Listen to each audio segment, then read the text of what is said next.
Hello everyone. इस video में मुझे बस एक चीज़, जो नई चीज़ मुझे पता चली है वो बतानी है।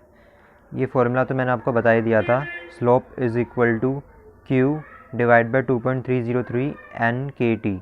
इस फॉर्मूले को मैंने आपको बता दिया था, बट मैंने कहा था एन की वैल्यू, ये जो स्मॉल एन है, ये स्मॉल एन मैंने बोला था इसकी वैल्यू 1 रखनी है हमेशा। बट एक्चुअली जब आप जो डायोड यूज़ कर रहे हो, जब वो डायोड सिलिकॉन डायोड है तब एन की वैल्यू 2 होती है, और जब आपका डायोड जर्मेनियम डायोड है तब एन की वैल्यू 1 होती है। ये चीज़ मुझे आज ही पता चली। सो एन की वैल्यू 2 है फॉर द सिलिकॉन डायोड और एन की वैल्यू 1 है फॉर जर्मेनियम डायोड। तो मैंने जिस डायोड से एक्सपेरिमेंट किया वो है सिलिकॉन डायोड, और जब मैं एन की वैल्यू 2 डालता हूँ तो जो मेरी स्लोप निकल कर आती है, और फिर जब स्लोप से मैं बोल्ट्जमैन कांस्टेंट निकालता हूँ ना, तो बोल्ट्जमैन कांस्टेंट मतलब स्लोप डाली मैंने, यहाँ पे चार्ज डाला इलेक्ट्रॉन का, यहाँ पर एन की वैल्यू सिलिकॉन के लिए 2 डाल दी, टेम्परेचर 300 केल्विन डाल दिया, तो के बचा पूरे इक्वेशन में इसमें।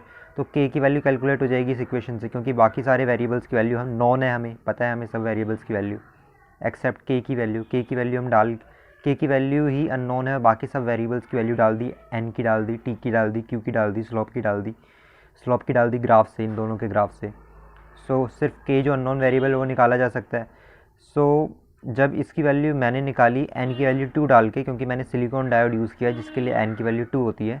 अगर सिलिकॉन एक परफेक्ट सिलिकॉन डायोड है जो आप यूज़ कर रहे हो, वो एक अच्छा डायोड है, तो उसकी एन की वैल्यू 2 होगी। तो एन की वैल्यू 2 डाल के जो मेरा बोल्ट्जमैन कांस्टेंट आता है, वो एक्सपेरिमेंट से जब मैंने निकाला आज, तो उसकी वैल्यू आ रही है 1 पॉइंट, उसकी वैल्यू आ रही है 1.2 इंटू 10⁻⁻23, ये आ रही है। अब दोबारा मैं वही बोलूँगा जैसे मैंने पहले बोला था, कि पहले जो मैं 2.4 इंटू 10⁻⁻23 बोल रहा था, वो जैसे इसलिए हो रहा था क्योंकि मैं एन की वैल्यू 1 डालकर कैलकुलेशन कर रहा था। बट मैं तो यूज़ सिलिकॉन डायोड कर रहा हूँ, उसके लिए एन की वैल्यू तो 2 होती है। तो ये चीज़ मुझे एक नई पता चली है आज टीचर से जब मैंने बात की, तो अब उन्होंने मेरे एक्सपेरिमेंट को सही बोल दिया है। जस्ट इस एन की वैल्यू पर उन्होंने बताया कि एन की वैल्यू 2 है सिलिकॉन के लिए और एन की वैल्यू 1 है जर्मेनियम डायोड के लिए। सो ये चीज़ आज मेरी नॉलेज में ऐड हुई है। तो जितना भी मैंने तुम्हें बताया वो सब वो तुमसे पूछ सकते हैं, और इस पूरी नॉलेज से तुम्हारा एक्सपेरिमेंट हो जाएगा। सो ये वैल्यू आई है मेरी एक्सपेरिमेंटली जो मैंने निकाली है, बोल्ट्जमैन कांस्टेंट की वैल्यू ये है। और जबकि जो आनी चाहिए थी वो होनी चाहिए थी 3.8 इंटू 10⁻⁻23, मेरी आई है 1.2 इंटू 10⁻⁻23। तो मैंने जो परसेंटेज एरर निकाला अपनी इस मेजर्ड वैल्यू में और एक्यूरेट वैल्यू को यूज़ करके, इस वैल्यू के अंदर जो मैंने परसेंटेज एरर निकाला है वो निकल के आया 15%। तो टीचर ने बोला ठीक है, इतना यहाँ 1.2 लिखा है, होना 1.38 चाहिए था, तो इतना एरर टीचर ने बोला ठीक है, और बाकी सारे रिजल्ट्स ठीक से आ गए हैं। सो जैसे जैसे मैंने बताया वैसे वैसे कर लेना। अगर सिलिकॉन डायोड यूज़ कर रहे हो तो एन की जगह 2 डालना, अगर जर्मेनियम डायोड यूज़ कर रहे हो तो एन की जगह 1 डालना, एन की वैल्यू। सो यही बताना था जो नई चीज़ थी। बाकी देखो, ऐसा है कि मैं वीडियो इसलिए बनाता हूँ क्योंकि जो नॉलेज गेन करनी होती है ना एक्सपेरिमेंट्स करने के लिए, कि एक्सपेरिमेंट एग्जैक्टली कैसे हुआ है, तो हमें पता होना चाहिए कि एक्सपेरिमेंट के अंदर क्या हो रहा है। मतलब हमें पता होना चाहिए कि इक्विपमेंट को कैसे यूज़ करना है, जैसे रेजिस्टेंस बॉक्स कैसे यूज़ करना है, ब्रेडबोर्ड कैसे यूज़ करना है। तो वही से मैंने आपको बताया, क्योंकि उस नॉलेज को गेन करने में काफ़ी टाइम लगता है और टीचर्स बताते नहीं है। तो अगर कभी भी ऐसा होता है कि मैं कोई चीज़ अपनी बातों में ऐड कर देता हूँ, तो समझना कि मुझे उतना ही आता था पिछली बार तक, और अब जब मैंने ऐड किया है इसमें कि एन की वैल्यू अलग अलग है, अलग अलग डायोड के लिए, सिलिकॉन डायोड के लिए एन की वैल्यू, इस एन की वैल्यू सिलिकॉन डायोड के लिए 2 है और जर्मेनियम डायोड के लिए 1 है। तो ये चीज़ मुझे ऐड करनी पड़ी, क्योंकि मुझे आज ही पता चला जब मैं अपने रिज़ल्ट चेक करवा रहा था टीचर से, तो उन्होंने बोला कि ठीक है, सब कुछ ठीक आए हैं तुम्हारे रिज़ल्ट्स। थोड़ा सा जो मुझे एक और चीज़ ठीक से करनी चाहिए थी वो ये मैं बता देता हूँ जो तुम कर लो, कि तुम्हें वायर्स को ब्रेडबोर्ड में तो जोड़ना है, वो तो मैंने बता ही दिया था। बट कुछ वायर्स को मैंने पिन के साथ जोड़ रखा था, मल्टीमीटर की पिन के साथ, और वो वायर थोड़े से हिल रहे थे, इस वजह से रीडिंग्स में मेरी थोड़ी से अप डाउन्स हो रहे थे। तो तुम क्या करना कि कुछ वायर्स को जो उस मल्टीमीटर की पिन के साथ जोड़ोगे, तो उन वायर्स को किसी चीज़ से चिपका देना। हो सकता है टेप से चिपका दो, या फिर अगर टेप से ना चिपकाओ, क्योंकि टेप यूज़ करेंगे ना तो मल्टीमीटर की पिन शायद स्टिकी हो जाएगी, मतलब थोड़ी ख़राब हो सकती है। तो टेप ना यूज़ कर मत यूज़ करना टेप।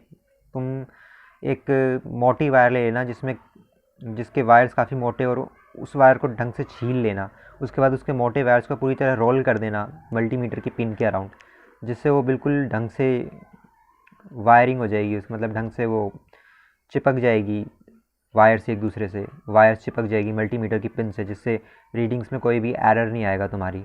नहीं तो फिर जो मैंने बताया था कि वोल्ट मीटर और एमीटर दोनों की रीडिंग्स में अप डाउन दिखता है तुम्हें, मतलब कि एक एक्यूरेट वैल्यू नहीं दिखती तुम्हें ऐसी वैल्यूज़ दिखेंगी 1.21 मिली एम्पियर, फिर थोड़ी देर में दिखेगा 1.24 मिली एम्पियर, तो एक फ़िक्स वैल्यू नहीं मिलेगी तुम्हें।